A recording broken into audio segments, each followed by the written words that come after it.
Hi everyone, this is Abin from Everything You Want to Know About Apple. അങ്ങനെ iOS 15.3 RC release ആയേക്കാണ്. ഇത് ഏകദേശം വന്നിരിക്കുന്നത് 4.6 GB iPhone 7 പ്ലസിൽ. അത് പല ഡിവൈസിലും പലതായിരിക്കും, നിങ്ങൾ എന്താണ് ശ്രദ്ധിക്കുക. അതോടൊപ്പം തന്നെ ആപ്പിൾ iPadOS 15.3 RC റിലീസ് ചെയ്തിട്ടുണ്ട്, watchOS 8.4 RC റിലീസ് ചെയ്തിട്ടുണ്ട്, tvOS 15.3 RC റിലീസ് ഉണ്ട്, macOS 12.2 RC റിലീസ് ചെയ്തിട്ടുണ്ട്. അതോടൊപ്പം തന്നെ നമ്മുടെ ടെലിഗ്രാം കമ്മ്യൂണിറ്റി ഇപ്പോൾ ഓപ്പൺ ആണ്. അവിടെ എല്ലാവരും കയറി ജോയിൻ ചെയ്യുക. ആപ്പിൾ അപ്ഡേറ്റ്സിനും ന്യൂസിനുമായിട്ട് ആ ഗ്രൂപ്പിൽ നമുക്ക് സംസാരിക്കാവുന്നതാണ്. ഇപ്പോൾ തുടക്കം തന്നെ നമ്മൾ സംസാരിക്കുകയാണെങ്കിൽ ഇതിൻ്റെ ബിൽ നമ്പറിൽ നിന്ന് സ്റ്റാർട്ട് ചെയ്യാം. ഇതിൻ്റെ ബിൽ നമ്പർ ചെക്ക് ചെയ്യണമെങ്കിൽ നമ്മൾ സെറ്റിങ്സിൽ പോവുക. അവിടെ നേരെ ജനറൽ, എബൌട്ട്സ്, അവിടെ നിന്ന് സോഫ്റ്റ്വെയർ വേർഷൻ ടാപ്പ് ചെയ്യുമ്പോൾ ഇപ്പോൾ നമുക്ക് കാണാൻ പറ്റും 19D49 എന്ന്. അതായത് ഒഫീഷ്യലായിട്ട് ഇറങ്ങാൻ പോകുന്ന അപ്ഡേറ്റ് തന്നെയാണ് ഈ പറയുന്ന 15.3 RC എന്ന് പറയുന്നത്. RC റിലീസിൽ അല്ലെങ്കിൽ ഈ ഒരു റിലീസിൽ എന്തെങ്കിലും ചെറിയ ബഗ്ഗോ എന്തെങ്കിലും പ്രശ്നമുണ്ടെങ്കിൽ മാത്രമായിരിക്കും iOS 15.3 RC2 റിലീസ് ചെയ്യുന്നത്. അല്ലാത്ത പക്ഷം ഇത് തന്നെയായിരിക്കും അവർ ഒഫീഷ്യലി റിലീസ് ചെയ്യാൻ പോകുന്നത്. അപ്പോൾ ഇതിൻ്റെ മാറ്റങ്ങൾ എന്ന് പറഞ്ഞാൽ സങ്കടകരമായി തന്നെ പറയാം, ഒരു മാറ്റങ്ങളും ഈ 15.3 നമുക്കില്ല. ബീറ്റ 1ഉം 2ലും ഞാൻ പറഞ്ഞ പോലെ തന്നെ ചെറിയ ചെറിയ മാറ്റങ്ങളേ ഉള്ളൂ. ബാക്കി ഫുള്ള് ബഗ് ഫിക്സസും അതേപോലെയുള്ള കാര്യങ്ങളാണ് ഈ ഒരു RC റിലീസിൽ നമുക്ക് വന്നിരിക്കുന്നത്. ബഗ് ഫിക്സസിൻ്റെ കാര്യം പറയുമ്പോൾ iOS 15.2.1 റിലീസ് ചെയ്ത് കഴിഞ്ഞിട്ട് അത് ഇൻസ്റ്റാൾ ചെയ്തവർക്ക് കുറേ അധികം ബഗ്ഗുകൾ വന്നിട്ടുണ്ട്. ബാറ്ററി ഡ്രെയിൻ ആവുക, അതേപോലെ തന്നെ മേജറായിട്ട് നമ്മുടെ സഫാരിയിൽ വലിയൊരു ബഗ് വന്നിട്ടുണ്ട്. അതേപോലെ തന്നെ ഫോൺ ചൂടാവുക, സ്റ്റോറേജ് ബഗ്, അതേപോലെ തന്നെ നമ്മുടെ മ്യൂസിക് ആപ്ലിക്കേഷൻ യൂസ് ചെയ്ത് പാട്ട് കേൾക്കുമ്പോൾ കൂടുതലായിട്ട് നമ്മുടെ ഡിവൈസിൻ്റെ CPU വലിക്കുകയും അതേപോലെ നന്നായിട്ട് ബാറ്ററി ഡ്രെയിൻ ആവുകയും നന്നായിട്ട് ബാറ്ററി ഹീറ്റ് ആവുകയും ചെയ്യുന്ന ഒരു പ്രശ്നം കൂടെ ഈ ഒരു 15.2.1 അറിയപ്പെടുന്നുണ്ട്. അപ്പോൾ ഈ ഒരു 15.3 എന്ന് പറയുന്ന അപ്ഡേഷനിൽ ഒരു പുതിയ ഇമോജിയോ അല്ലെങ്കിൽ പുതിയ ഫീച്ചറായിട്ടോ നമുക്ക് ഒന്നും പറയാനില്ല.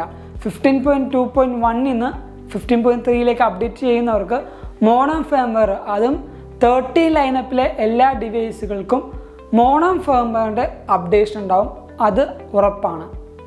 ഈ ഒരു അപ്ഡേഷനിൽ അവർ ബഗ് ഫിക്സസ് ആണ് കൂടുതലും ഫോക്കസ് ചെയ്തിരുന്നത്. അതുകൊണ്ട് തന്നെയാണ് ഈ ഒരു അപ്ഡേഷൻ ചെയ്യുന്ന എല്ലാവരോടും ഇങ്ങനെയാണ് അവർ പറയുന്നത്: iOS 15.3 include bug fixes and security update for your iPhone and is recommended for all users എന്ന്. എല്ലാ യൂസേഴ്സും ഈ ഒരു അപ്ഡേഷൻ ചെയ്യണം. ബഗ് ഫിക്സസും അതേപോലെ സെക്യൂരിറ്റി ആയിട്ടുള്ള പാച്ചസും ഉണ്ട്. അതാണ് ഇവർ ഏറ്റവും കൂടുതൽ ഫോക്കസ് ചെയ്യുന്നതും. പിന്നെ വേറൊരു കാര്യം, iOS 14 ഇനി തൊട്ട് നമുക്ക് സെക്യൂരിറ്റി പാച്ചസ് വരില്ല. അതുകൊണ്ട് തന്നെ നമ്മൾ iOS 15 ഫോഴ്സ്ഫുള്ളി അപ്ഡേറ്റ് ചെയ്യേണ്ട വരും. കാരണം iOS 15 ഇറങ്ങിയപ്പോൾ തന്നെ ഒരു റിപ്പോർട്ട് ഉണ്ടായിരുന്നു, iOS 15 കൂടുതലും ആൾക്കാർ അപ്ഡേറ്റ് ചെയ്യുന്നില്ല എന്ന്. അതുകൊണ്ടാവാം ആപ്പിൾ അങ്ങനത്തെ ഒരു ടാക്ടിക്കൽ മൂവിലൂടെ എല്ലാ യൂസേഴ്സിനെയും iOS 15 കൊണ്ടുപോകുന്നത്.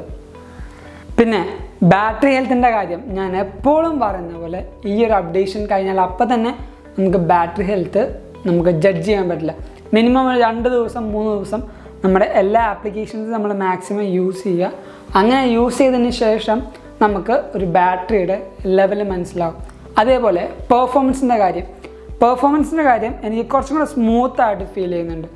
കാരണം ഞാൻ മ്യൂസിക് എന്ന ആപ്ലിക്കേഷൻ എടുക്കുമ്പോൾ തന്നെ നിങ്ങൾക്ക് കാണാൻ പറ്റുമായിരുന്നു കുറച്ചും കൂടെ ഫാസ്റ്റായിട്ട് എല്ലാ കാര്യങ്ങളും റിഫ്രഷ് ചെയ്യുന്നുണ്ട്. പിന്നെ സ്റ്റോറേജ് ബഗ് ഐഫോണിൽ ഇപ്പോൾ ഈ 15 എന്ന OS സ്വന്തമായി കൂടെ കൂട്ടിയിരിക്കുന്ന ഒരു കാര്യമാണ് സ്റ്റോറേജ് ബഗ്. അത് ഇതിലുമുണ്ട്, പക്ഷെ അത് കുറച്ചും കൂടെ റിസോൾവ് ചെയ്ത പോലെ എനിക്ക് ഫീൽ ചെയ്യുന്നുണ്ട്. കാരണം ഈ ഒരു അപ്ഡേഷൻ 15.3 എന്ന് പറഞ്ഞ അപ്ഡേഷൻ ചെയ്ത് കഴിഞ്ഞിട്ട് ഞാൻ ഐഫോണിൻ്റെ സ്റ്റോറേജ് നോക്കിയപ്പോൾ കുറച്ചും കൂടെ ആക്യുറേറ്റ് ആയിട്ടുള്ള പോലെ ഫീൽ ചെയ്യുന്നുണ്ട്. പിന്നെ സിസ്റ്റം ഡാറ്റയും iOS ഡാറ്റയും കുറച്ച് വലുതായിരിക്കാം, പല ഡിവൈസിലും ചിലപ്പോൾ വേരി ചെയ്യാം. ചിലവർക്ക് ഇത് 0 KB എന്ന് വരെയും കാണിക്കാം. എന്നാൽ പോലും ഇത് ഫാസ്റ്റായിട്ട് പ്രോസസ്സ് ചെയ്യുന്നുണ്ട്. ഇതെല്ലാം ഫെച്ച് ചെയ്യുന്ന സമയം ഭയങ്കരമായിട്ട് കുറഞ്ഞിട്ടുണ്ട്. അതുകൊണ്ട് തന്നെയാണ് ഞാൻ പറഞ്ഞത് ഈ ഒരു അപ്ഡേഷനിൽ നമുക്ക് സ്റ്റോറേജ് ബഗ് കുറച്ചും കൂടെ റിസോൾവ് ആയ പോലെ എനിക്ക് ഫീൽ ചെയ്യുന്നുണ്ട്. പിന്നെ സ്ക്രീൻഷോട്ടിൻ്റെ കാര്യം, നമ്മൾ ഫോൺ ഡിവൈസ് യൂസ് ചെയ്യുമ്പോൾ ചുമ്മാ സ്ക്രീൻഷോട്ട് എടുക്കുന്ന ഒരു ബഗ് ഉണ്ടായിരുന്നു. അത് ഈ ഒരു അപ്ഡേഷനിൽ റിസോൾവ് ആയി എന്ന് വിശ്വസിക്കാം. അതേപോലെ തന്നെ ഈ മാസം എൻഡിങ്ങിലൂടെ മിക്കവാറും അടുത്ത ആഴ്ച തന്നെ നമുക്ക് ഇതിൻ്റെ ഒഫീഷ്യൽ അപ്ഡേറ്റ് കിട്ടുന്നതായിരിക്കും. അപ്പോൾ ഇത്രയേ ഉള്ളൂ നമ്മുടെ iOS 15.3ൻ്റെ വിശേഷങ്ങൾ. ഈ വീഡിയോ നിങ്ങൾക്ക് എന്തായാലും ഇഷ്ടപ്പെട്ടു എന്ന് വിചാരിക്കുന്നു. ഇഷ്ടപ്പെട്ടാൽ എന്തായാലും ലൈക്ക് ചെയ്യുക, ഷെയർ ചെയ്യുക. അതേപോലെ തന്നെ നമ്മുടെ ടെലിഗ്രാം കമ്മ്യൂണിറ്റിയിൽ എല്ലാവരും ജോയിൻ ചെയ്യുക. ആൻഡ് എൻ്റെ ഇൻസ്റ്റാഗ്രാം ID ഞാൻ തൊട്ട് താഴത്ത് കൊടുത്തിട്ടുണ്ടാവും. Go follow me in Instagram. And thank you so much for watching this whole video. This is Abin Xavier signing from Everything You Want to Know About Apple.